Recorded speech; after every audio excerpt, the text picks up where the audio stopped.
नमस्कार, IND special में आप सभी का बहुत स्वागत है। मैं हूं विवेक पांडे आपके साथ और आज बात करने जा रहे हैं अग्निपथ की आग की। अग्निपथ योजना जिसे केंद्र सरकार ने बड़े ही जोरों शोरों से पेश किया। देश के रक्षा मंत्री मीडिया के सामने आए और बताया कि युद्ध वीरों के लिए एक नई योजना आई है, लेकिन देश में आखिर इस अग्निपथ और अग्निवीर जैसी योजना पर क्यों बवाल हो गया है और देश के अलग अलग जिलों से जो तस्वीरें सामने आ रही हैं, आगजनी की तस्वीरें हैं, चक्का जाम की तस्वीरें हैं, ट्रेन रोकने की तस्वीरें हैं, वो क्यों हो रही हैं? वो विद्यार्थी, वो युवा जिनके लिए इस योजना को बनाया गया है, आखिर वो क्यों सड़कों पर उतर आए हैं और इस योजना का विरोध कर रहे हैं? जबकि केंद्र सरकार ने यह बताया था कि युवाओं को रोजगार देने के साथ ही साथ उन्हें आत्मनिर्भर बनाने का काम किया जाएगा, इसलिए ये अग्निपथ योजना ला रहे हैं। इससे जो अग्निवीर बनेंगे वो सशक्त होंगे। लेकिन युवा कह रहे हैं कि पहले तो पुरानी जो भर्ती है जिसे 3 साल से नहीं लिया गया था, ये युवाओं का कहना है। देश भर से अलग अलग आवाजें आ रही हैं। युवा कह रहे हैं कि पहले पुरानी भर्ती को पूरा करवाइए और नए तरीके से योजना मत लाइए, यानी पुरानी भर्ती प्रक्रिया को पुराने तरीके से कीजिए। अब आपको तमाम उन लोगों की बातें सुनाते हैं, पक्ष विपक्ष, लॉ एंड ऑर्डर को संभालने वाले प्रशासनिक अधिकारी क्या कुछ कह रहे हैं। पहले सिलसिलेवार वो सुनवा देते हैं आपको।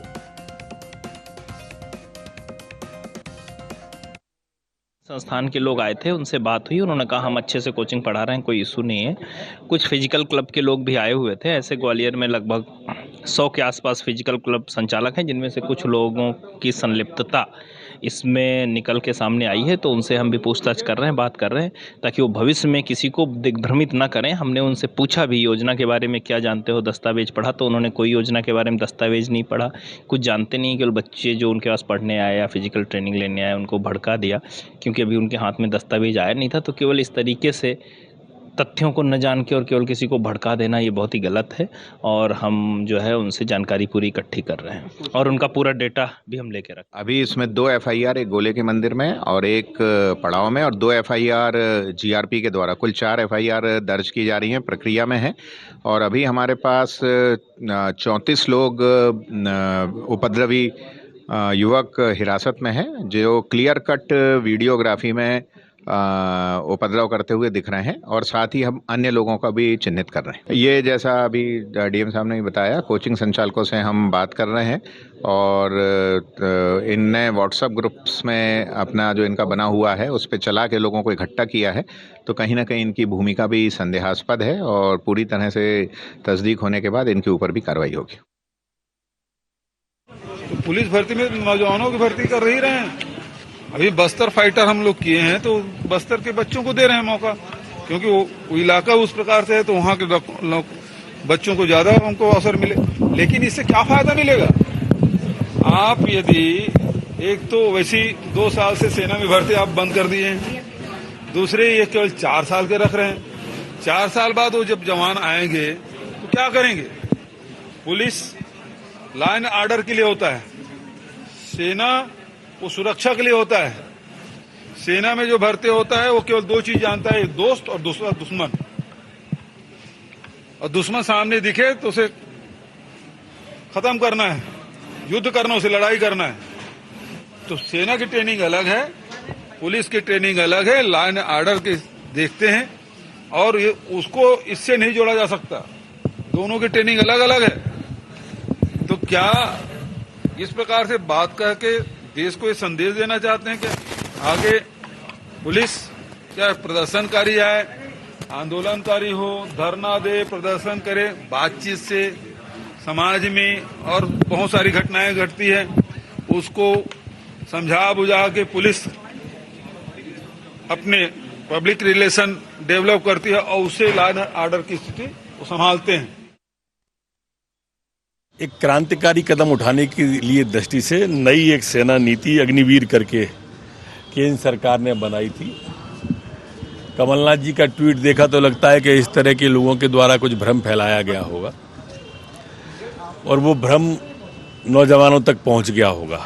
चूंकि हमारे भिंड के मुरैना के मेरे नौजवान साथी यहाँ पर कोचिंग में काफ़ी आते हैं, तो एक निश्चित समय पर वो इकट्ठे हुए और भ्रम की स्थिति निर्मित हुई, तो आक्रोशित हुए। कुछ टायरों में आग भी लगाई है, तोड़फोड़ की, हल्का बल प्रयोग भी पुलिस ने किया है। 2 जगह FIR रेलवे में और सामान्य पुलिस में हम करने वाले हैं। CCTV के फुटेज खंगाल रहे हैं व्यक्तिशः नाम के लिए। कोई बड़ा नुकसान नहीं हुआ है, कोई जनहानि नहीं हुई है, हल्का बल प्रयोग किया गया है। अग्निपथ की आग पर चर्चा करना इसलिए भी बहुत जरूरी हो जाता है क्योंकि देश में जिस तरह से नेताओं के बयान सामने आ रहे हैं, बीजेपी की ओर से तो ये कहा जा रहा है कि एक विशेष योजना जो कि युवाओं को आत्मनिर्भर बना सके, इसके लिए हम लेकर आए। लेकिन कांग्रेस ये कह रही है कि आपने 100% में से 75% युवाओं को तो 4 साल बाद निकाल देना है, तो बाकी केवल वो 25% जो इस योजना के लिए पात्र रहेंगे, लाभान्वित होंगे, बाकियों का क्या होगा? हम चर्चा की शुरुआत करते हैं। हमारे साथ हमारे 3 संवाददाता 3 शहरों से जुड़ चुके हैं, ग्वालियर, इंदौर और हमारे साथ भोपाल से 3 संवाददाता जुड़ चुके हैं, आमिर खान, अनिल राजपूत और भारत पाटिल। अनिल, ग्वालियर में जिस तरह के नजारे थे और कल जब मैं आपसे चर्चा कर रहा था, हम देख रहे थे किस तरह से जाम लगाया गया था, लेकिन कलेक्टर और SSP तो इस बात को कह रहे हैं कि उन लड़कों को पता ही नहीं था कि वो आए काय के लिए हैं। वो ना तो अग्निवीर योजना के बारे में बता पाए और ना उन्हें यह पता था कि आखिर इसमें होना क्या है।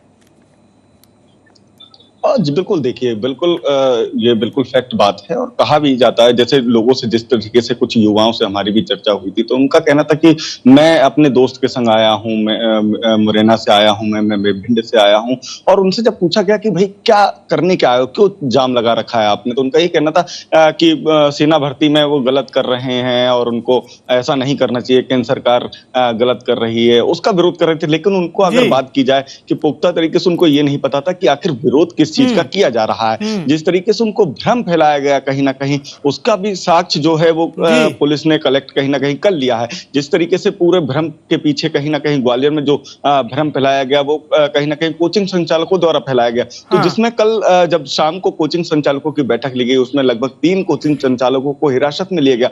उनके पास से जो व्हाट्सएप ग्रुपों से उनसे कुछ जो साक्ष्य मिले हैं, उसमें साफ तौर पर देखा जा सकता है, उसमें साफ तौर पर ये स्पष्ट हुआ है कि वो लोग चाहते थे कि कल उपद्रव हो, चक्का जाम हो। तो कहीं ना कहीं जब उनको उसमें ये भी कहा गया कि आपको यहाँ पर पहुंचना है और गोले के मंदिर चौराहे पे पहले आपको ज्यादा उधम नहीं करना, लेकिन अगर ज्यादा स्थिति बने तो पत्थरबाजी करना है, आपको डंडे लेके आना। ये हर चीज की कहीं ना कहीं जो पहले से ये सोची समझी साजिश थी, कहीं ना कहीं जो साक्ष्य पुलिस के पास तक अभी तक पहुंचे, जिस तरीके से पुलिस ने जो 3 लोगों से आपने सुनियोजित बताया है। एक बार फिर से हम चर्चा करेंगे, इंदौर का रुख करते हैं। भारत, इंदौर में जिस तरह से ट्रेन रोकी गई, आगरा मुंबई राष्ट्रीय राजमार्ग पर भी जाम लगाया गया, इंदौर में क्या स्थिति बनी रही फिलहाल अभी तक की, आप बता सकते हैं?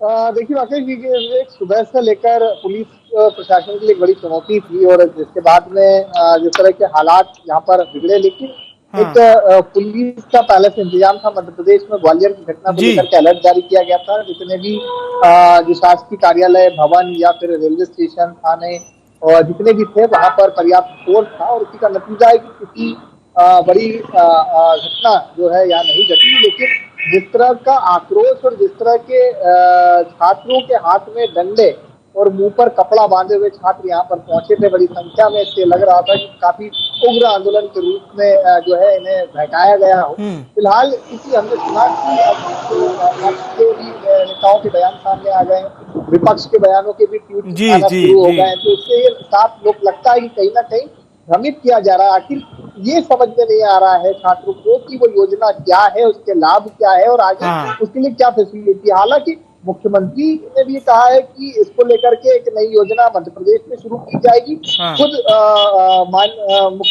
प्रधानमंत्री नरेंद्र मोदी जी ने भी कहा कि युवाओं को लेकर के उनकी काफी चिंता है। मैं ये जरूर जानना चाहूंगा, इंदौर भी ग्वालियर और भोपाल की तरह ही वहां पर बाहर जो अन्य जिले हैं, छोटे छोटे जिले जैसे धार है, खंडवा है, वहां से छात्र आते हैं तैयारी के लिए, तो क्या वो छात्र भी इस आंदोलन में शामिल थे या आंदोलन वाले जो छात्र हैं वो अलग थे? ये महत्वपूर्ण बात है, ये अवश्य बताइए भारत। तो ये कि कल ही इसका इनपुट मिल चुका था इंदौर पुलिस कमिश्नर और कलेक्टर को इनपुट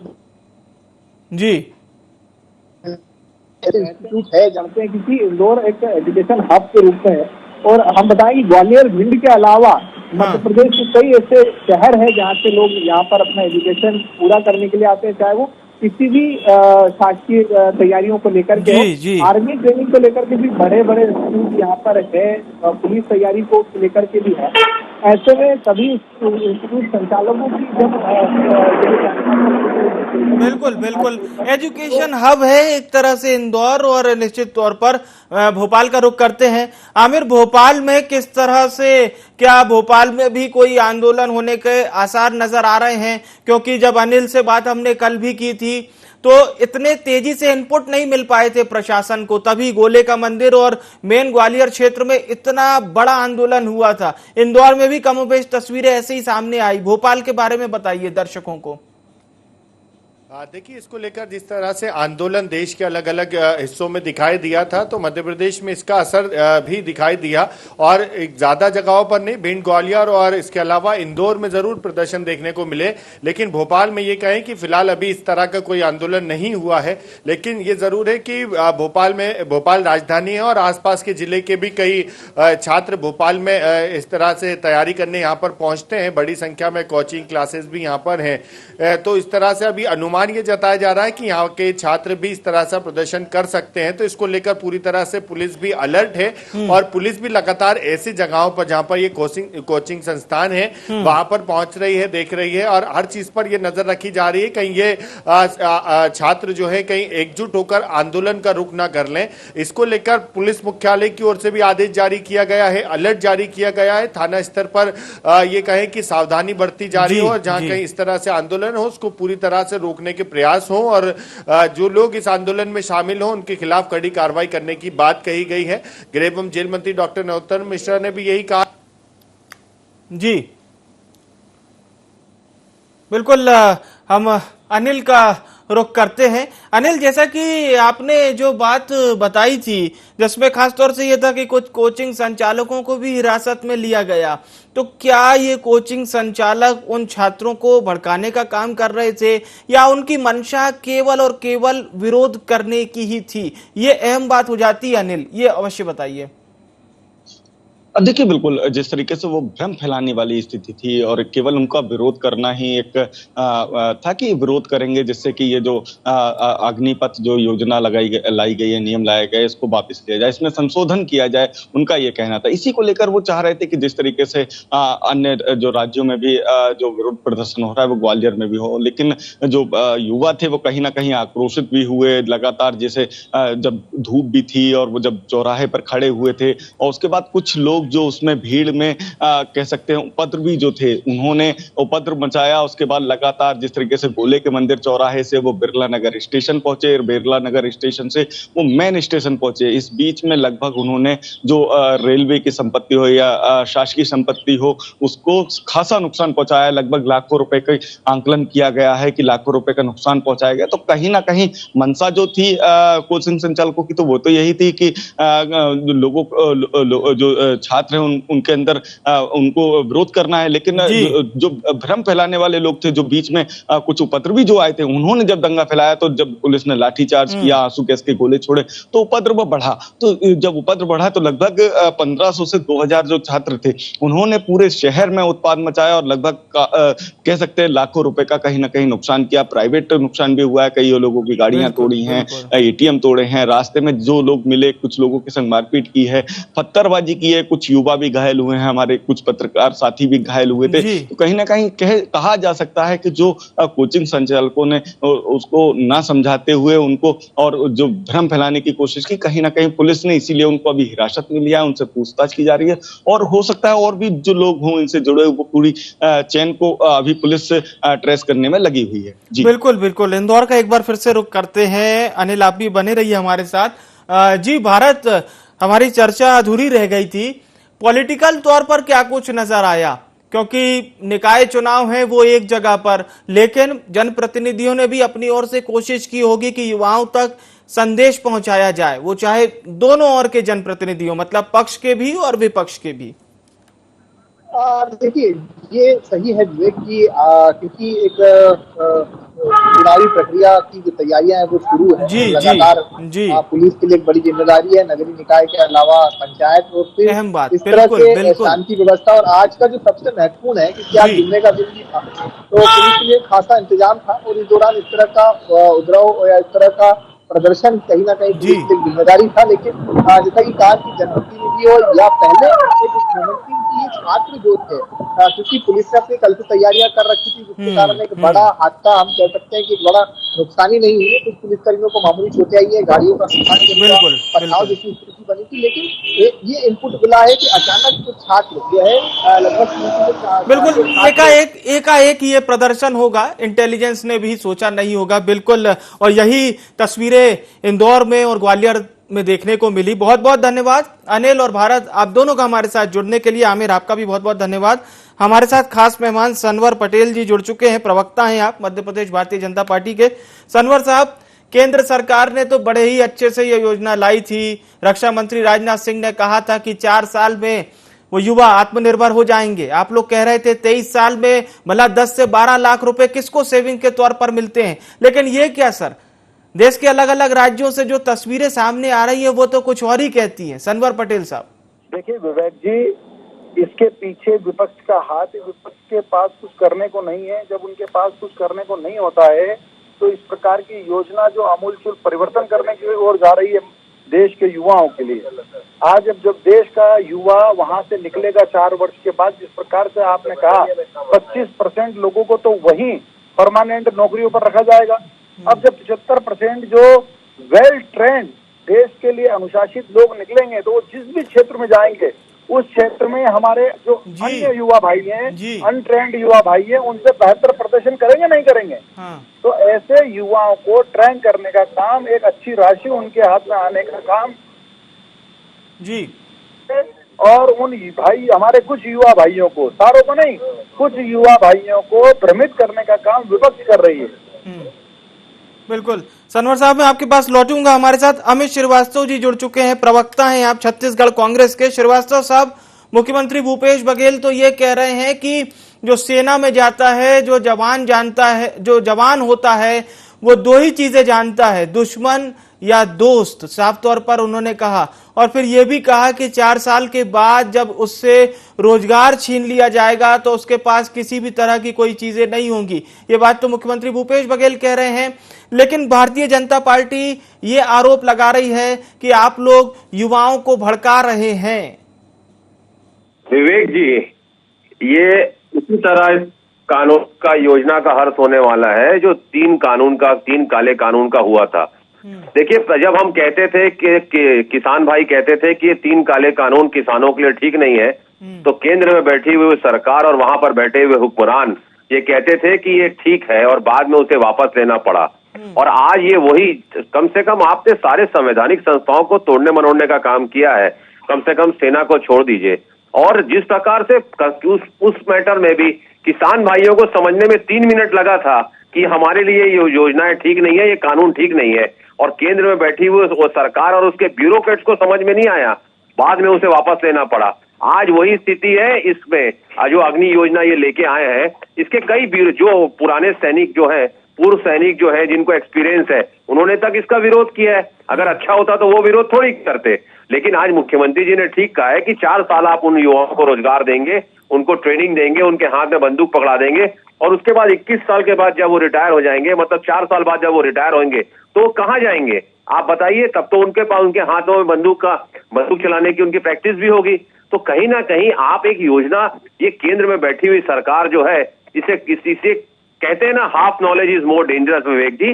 और लगातार अगर आप देखेंगे, इन्होंने नोटबंदी के बाद भी ऐसे ही कुछ कहा था, वो फुलफिल नहीं हुआ। उसके बाद इन्होंने जीएसटी लाया, जीएसटी के समय इनकी आधी तैयारी नहीं थी, उसके वो ला दिए। लगातार अगर आप देखेंगे केंद्र में बैठी हुई सरकार और आपकी पार्टी के बड़े नेता कह रहे हैं वो यही है, वो बीजेपी के लोग भी कह रहे हैं कि half knowledge is more danger. वो कह रहे हैं कि युवाओं तक पूरी बात नहीं पहुंचने दी जा रही है।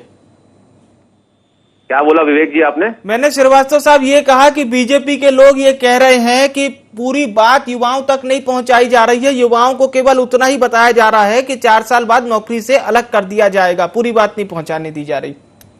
देखिए, मैं एक ही चीज आपसे कहना चाहता हूँ कि ये इसी प्रकार का है कि साहिब की सियासत का इतना सा फसाना है, बस्ती भी जलाना है और इनके प्रवक्ताओं को आके चैनल में मातम भी मनाना है। देखिए, हमने तो नहीं कहा, आप ये योजना जो लाए हैं, आज देश का युवा पढ़ा लिखा है, समझदार है, और अगर कोई सेना में भर्ती, जब से ये आए सेना में भर्ती बंद है। आप देखिए 2-3 सालों से सेना में भर्तियां नहीं हो रही है। आज क्या वो युवा अपने भविष्य, सुनहरे भविष्य को क्या सजोना नहीं जानता? जो सेना में जाने का लगातार प्रण करता है, उसके लिए मेहनत करता है, उसके लिए पूरे वो प्रयत्न करता है, और अगर वो उससे ज्यादा बेहतर कौन जान सकता है? आप बताइए, क्या केंद्र में बैठी हुई सरकार, जिसे अर्थव्यवस्था की समझ नहीं है, जिसे कोई योजना की समझ नहीं है, जो जिस प्रकार से संवैधानिक संस्थाओं को तोड़ने मरोड़ने का इन्होंने काम किया, वो उन युवाओं को समझाएंगे? देखिए, एक चीज हो सकती है, अगर आप फेयर है तो आप बताइए युवाओं को कि आपके हित में ये काम हो रहा है, तो वो क्यों नहीं समझेंगे? लेकिन आपको पता है कि आप आधी चीजों को छुपाते हैं और आधी सच को छुपाते हैं और आधे झूठ को फैलाते हैं, और यही काम पिछले 8 सालों से इस देश में बैठी हुई सरकार कर रही है। अगर आप युवाओं के लिए अच्छी योजना ला रहे हैं, उनको फायदा होगा, तो आप उनको बताइए, समझाइए। लेकिन आप अगर पहले किसानों के समय भी यही कहते थे, किसान नहीं समझ रहे हैं, बाद में आप उस कानून को आपको वापस लेना पड़ा। और मैं फिर सरकार से विनती करता हूं कि आप अपने इस बात को अपने अहंकार में मत लीजिए। ये उन युवाओं के सुनहरे भविष्य का सवाल है। अगर युवा ये समझ रहा है कि हमारे भविष्य के साथ खिलवाड़ हो रहा है। जी श्रीवास्तव साहब, मैं आपके पास लौटूंगा, चूंकि आपने सवाल किया है। सनवर पटेल जी हमारे साथ लगातार बने हुए हैं। सनवर पटेल जी, कांग्रेस का यह कहना है कि इस योजना का भी वही हाल होगा जो कृषि कानूनों का हुआ था, क्या आपको भी ऐसा ही लगता है सर?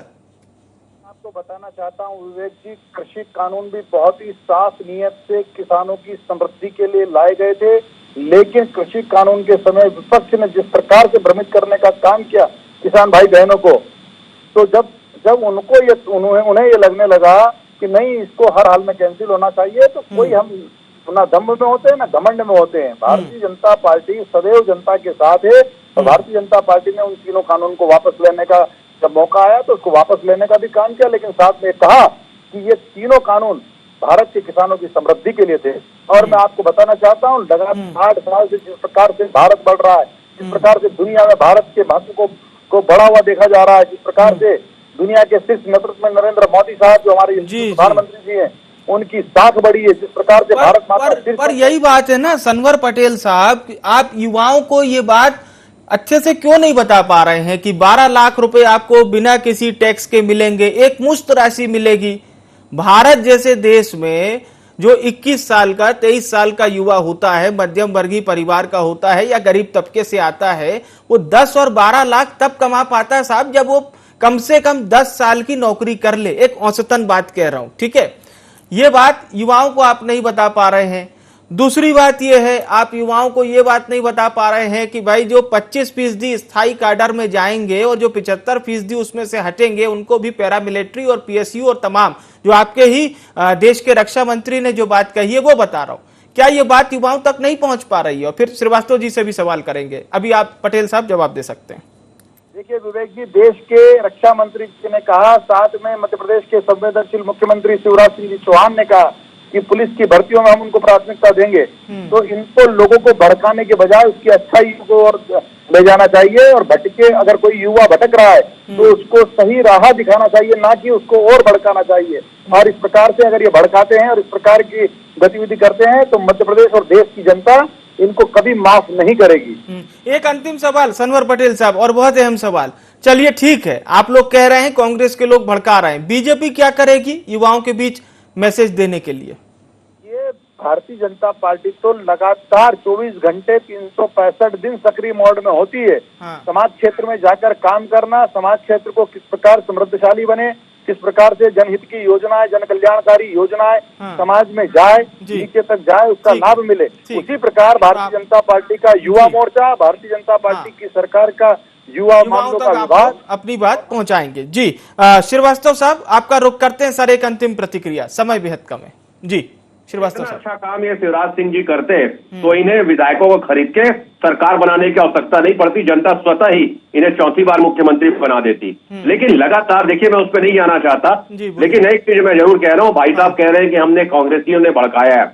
इस देश में आग लगाने का काम अगर कभी किसी ने किया है, सांप्रदायिकता की पे राजनीति करने पे किसी ने काम किया है, तो कौन सी पार्टी करती है सारे लोग जानते हैं। हम तो गांधी विचारधारा को मानने वाले लोग हैं जी, और ये लोग गोडसे पाठशाला से निकले हुए लोग हैं। ये सारी देश की जनता जानती है। मुझे बताने की आवश्यकता नहीं है कि कौन शांति चाहता है और कौन सांप्रदायिकता फैलाता है, कौन किनके प्रवक्ता इस देश में टीवी में चैनल पे बैठ के अभद्र भाषा का प्रयोग करते हैं और जिस प्रकार से जहरीली बयानबाजी करते हैं, उससे जो माहौल समय बिल्कुल कम है सर। बहुत बहुत धन्यवाद सनवर पटेल साहब, अमित श्रीवास्तव साहब, आप दोनों का हमारे साथ चर्चा में शामिल होने के लिए। अग्निपथ योजना पर हम बात कर रहे थे और इस योजना पर पूरे देश में बवाल है। अलग अलग जिलों में, उत्तर प्रदेश, बिहार, किसी भी राज्य चले जाइए, प्रदर्शन हो रहे हैं, युवा प्रदर्शन कर रहे हैं, ट्रेनों तक को फूका गया। बड़ी सवाल ये कि केंद्र सरकार युवाओं को क्या ये बात नहीं बता पाई कि 12 लाख रुपए आपको 4 साल जब आप इस सेवा में देंगे उसके बाद मिलेंगे। 25% लोगों को काडर में रखा जाएगा, 75% जो बाहर हो जाएंगे उनको रक्षा मंत्री और केंद्र सरकार के लोगों ने कहा था कि पैरामिलिट्री फोर्सेस, पीएसयू और अन्य सरकारी संस्थानों में नौकरी मिलेगी। लेकिन उसके बावजूद भी युवा विरोध क्यों कर रहे हैं? क्या सरकार ये बात नहीं समझ पा रही है? और विपक्ष को कह देना कि विपक्ष केवल राजनीति कर रहा है, भड़का रहा है, क्या ये सही है? युवाओं को भी फैसला करना है कि ट्रेनों को जलाना और सड़कों पर जाम लगाना क्या सही है? आप आर्मी में जाना चाहते हैं, इस तरह से जाएंगे क्या? IND स्पेशल में इतना ही। मुझे यानी विवेक को दीजिए इजाजत। नमस्कार।